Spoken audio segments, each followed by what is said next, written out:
नमस्कार, मी प्रशांत कुलकर्णी आपलं सर्वांचं माझ्या या यूट्यूब चॅनलवरती स्वागत करतो। आत्तापर्यंत राशींचे गुणधर्म, राशींचा स्वभाव, कुठल्या राशी काय काम करू शकतात किंवा कुठल्या राशींचं कुठलं शिक्षण उत्तम प्रकारे पार पडू शकतं किंवा कुठल्या राशींचा कुठला व्यवसाय असेल किंवा कुठल्या राशींना कुठला आजार होऊ शकतो, हे सगळं माझ्या या व्हिडिओमध्ये आपण पाहिलं। आत्तापर्यंत त्याच्यामध्ये समाविष्ट असणाऱ्या राशी कुठल्या आहेत तर मेष, वृषभ, मिथुन, कर्क, सिंह, कन्या, तुला, वृश्चिक या 8ही राशींचा गुणधर्म स्वभाव माझ्या या चॅनलवरती आपण पाहिलात। अजूनही आपण जर ते पाहिलं नसेल तर नक्कीच ते पहा आणि आपल्या जीवनामध्ये त्याचं परिवर्तन करून घ्या। आज आपण जाणून घेणार आहोत धनु राशीबद्दल। ही राशी निसर्ग कुंडलीमधील 9व्या भावाला येते।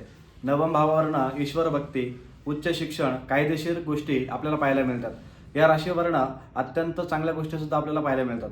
भाग्याचा भाव सुद्धा म्हणून या राशीला मानलं जातं किंवा या स्थानाला मानलं जातं। गुरुसारख्या स्निग्ध ग्रहांचं स्वामित्व या राशींकडे आहे, म्हणजे बृहस्पती ग्रहांचं जे स्वामित्व आहे ते या राशीकडे मानलं जातं।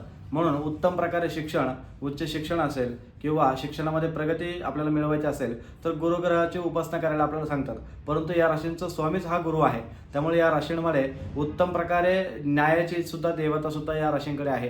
त्यानंतर ममत्व भाव, दयार्द्र किंवा ईश्वर भक्ती, परमभक्ती सुद्धा या राशीकडे पाहायला आपल्याला मिळते। म्हणजे ईश्वराची भक्ती करायला या राशीला जास्त आवडतं। परमभक्ती असते म्हणजे गुरुभक्ती सुद्धा या राशींमध्ये आवडते। इतरांची भक्ती करायला सुद्धा या राशींना सर्वात जास्त आवडतं। ममत्व भाव आहे, ममत्व भाव म्हणजे या राशींना प्रेमळपणा सर्वात जास्त असतो। इतरांना सुद्धा आपलंसं करून घेणारे, नाती जोडणारी राशी कुठली असेल तर ते म्हणजे धनुराशी। धनुराशी स्निग्ध ग्रहांचं स्वामित्व असल्या कारणानं, म्हणजे गुरुग्रहाचं स्वामित्व या राशीला मिळाल्या कारणानं गुरु जो ग्रह आहे तो वृद्धापकाळाने पुढे जाणारा ग्रह आहे। म्हणजे काय की हळूवारपणे निर्णय घेऊन पुढे जाणारा ग्रह आहे। त्यामुळं या राशींमध्ये हा सुद्धा स्वभाव आपल्याला पाहायला मिळतो। ही राशी द्विस्वभावी आहे, म्हणजे काय की घेतलेला निर्णय हा लगेच चेंज करणारे किंवा स्वतःच्या निर्णयावरती ठाम नसणारी राशी कुठली असेल तर ही राशी आपल्याला पाहायला मिळते। स्वतःच्या निर्णयावरती बऱ्याच वेळेला ही ठाम सुद्धा असते, तेवढी गुणवान राशी ही धनुराशी म्हणून मानल्या जाते। स्पष्ट वक्तेपणा, समजूतदारपणा या राशींमध्ये सर्वात जास्त आपल्याला पाहायला मिळतो। उच्च शिक्षण, महत्वाकांक्षी, आत्मविश्वास या राशीचा स्थायी भाव आहे। उच्च शिक्षणामध्ये प्रगतिशील असणारी ही राशी ईश्वर भक्तीची किंवा ईश्वर दर्शनाची अनिवार्य राखणारी ही राशी आपल्याला पाहायला मिळते। म्हणजे ईश्वराची भक्ती करणारी राशी ही उत्तम प्रकारे आपल्याला पाहायला मिळते। भगवंताच्या दर्शनाची ओढ असणारी राशी सुद्धा आपल्याला ही पाहायला मिळते। एक गुरुचा स्वभाव या राशींमध्ये आपल्याला येताना पाहायला मिळतो। त्यामुळे उच्च शिक्षण, कायदा, तंत्रज्ञान या गोष्टीकडे सर्वात जास्त कल असणारी राशी ही धनुराशी आहे। त्यामुळे या राशींच्या लोकांचं शिक्षण सुद्धा याप्रमाणे होताना आपल्याला पाहायला मिळतं।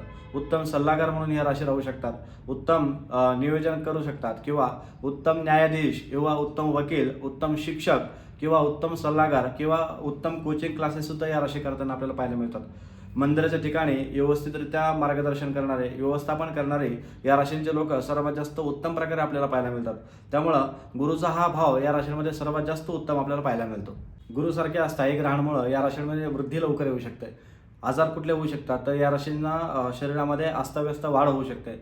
एखादा स्थायी भाव किंवा शरीरातला कुठला भाव हा आपला भाग कुठला तरी वाढू शकतो किंवा जसं आपण म्हणतो की चिकनगुन्या असेल किंवा हे सगळे दोष आपल्याला लागू शकतात। पायांचे आजार, मणकेचे आजार, त्यानंतर कमरेचे आजार या राशींच्या लोकांना होताना आपल्याला पाहायला मिळतात। कॅन्सर असेल, मधुमेह असेल, साखरेचं प्रमाण या राशींमध्ये सर्वात जास्त आपल्याला पाहायला मिळतं। म्हणून या सगळ्या गोष्टीचे आजार आपल्याला होऊ शकतात असं शास्त्रामध्ये सांगितलेलं आहे।